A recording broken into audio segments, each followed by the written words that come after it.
Hello दोस्तों, मैं नितिन तिवारी आप लोगों के लिए एक बहुत ही बेहतरीन मोटिवेशनल स्टोरी लेके आया हूँ अंबिका जी की। वैसे आप लोगों ने कई बार सुना होगा कि सबसे बड़ी योद्धा इस दुनिया में माँ होती है। अब इस योद्धा माँ को क्यों बोला जाता है, उसी के बारे में हम लोग डिस्कस करते हैं। ऐसे बहुत सारे आपके समाज में एग्जाम्पल हैं जिनसे हम लोग बहुत सारी चीजें सीख सकते हैं, और तभी लोग, पुराने जमाने के लोग तभी ये बोल के चले जाते हैं दुनिया की सबसे बड़ी योद्धा माँ होती है। क्यों होती है? तो ऐसे लोग ही एग्जाम्पल अपना सेट करते हैं और इनसे हमें बहुत सारी चीजें सीखने को मिलती हैं।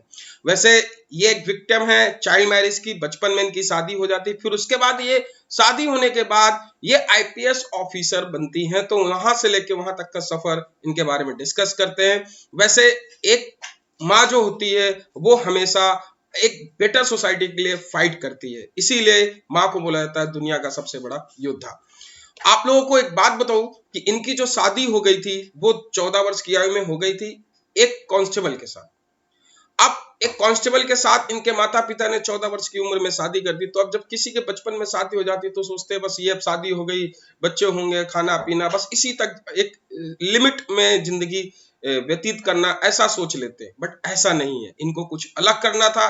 एक बार क्या होता है कि वैसे इनके 8 वर्ष में तो बच्चे भी हो जाते हैं। अब बच्चे हो गए, शादी हो गई, तो परिवार में इनकी अपनी जिंदगी को व्यतीत करना चाहिए। बट नहीं, इन्हें कुछ अलग करना था, कुछ अलग पाना था। वो अलग करने के लिए, अलग पाने के लिए कुछ ना कुछ आपके साथ घटित होता है। वही घटित इनके साथ हुआ। क्या हुआ कि एक बार ये परेड में जाती हैं अपने पति के साथ।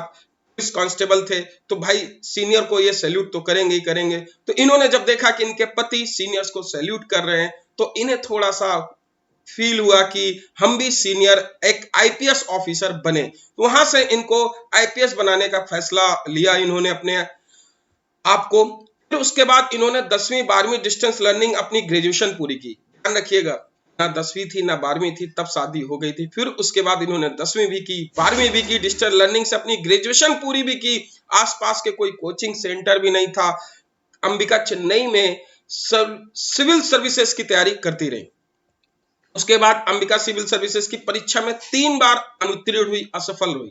हाँ, एक बार असफल हो जाने पे आप लोग हाहाकार मचा देते हो। बच्चे हो गए, शादी हो गई, पति हो गई, फिर भी 3 बार अनुत्तीर्ण हो गई।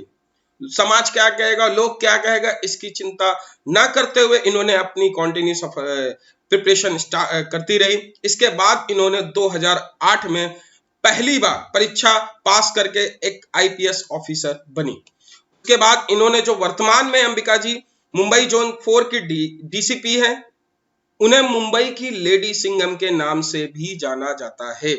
आज ये अपने कार्यरत जो इनका कार्य कुशलता है काफी फेमस है। अब समझिए कि जब एक मेंटेलिटी के साथ आप किसी की शादी कर देते हैं, बचपन में बोलते हैं कि भैया अब इसका जीवन यापन खाना पीना तक ही सीमित है, तो हमें क्या अपनी एक सोच बदलनी है।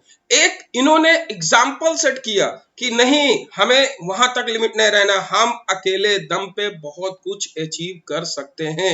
यहाँ पे ये बात सीखने वाली कि हम अकेले दम पे बहुत कुछ अचीव कर सकते हैं। दुनिया की कितनी भी बड़ी चीजें हों, हर चीज को हम अचीव कर सकते हैं। बस हमारे अंदर दृढ़ संकल्प होना चाहिए, डिटर्मिनेशन आपका बहुत स्ट्रांग होना चाहिए, आप हर चीज कर सकते हैं। आईपीएस जो अंबिका जी है आज तमाम लोगों के लिए प्रेरणा है जो यह सोचते हैं कि शादी और बच्चे होने के बाद करियर खत्म हो जाता है। बहुत सारे ऐसे लोग हैं जिन सोचते हैं कि शादी और बच्चे होने के बाद करियर खत्म हो जाता है। बहुत सारे हमारे समाज में बहुत सारी महिलाएं, बहुत सारे लोग सोचते हैं कि शादी बच्चे हो गए, इनका करियर खत्म, बस इनको यहीं तक रहना है।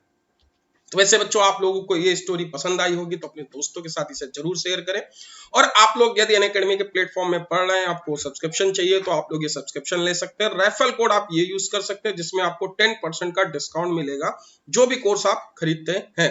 तो आई होप आप लोगों को ये स्टोरी काफी पसंद आई होगी। आप लोग अपने दोस्तों के साथ जरूर शेयर करिएगा। Thank you so much. जय हिंद।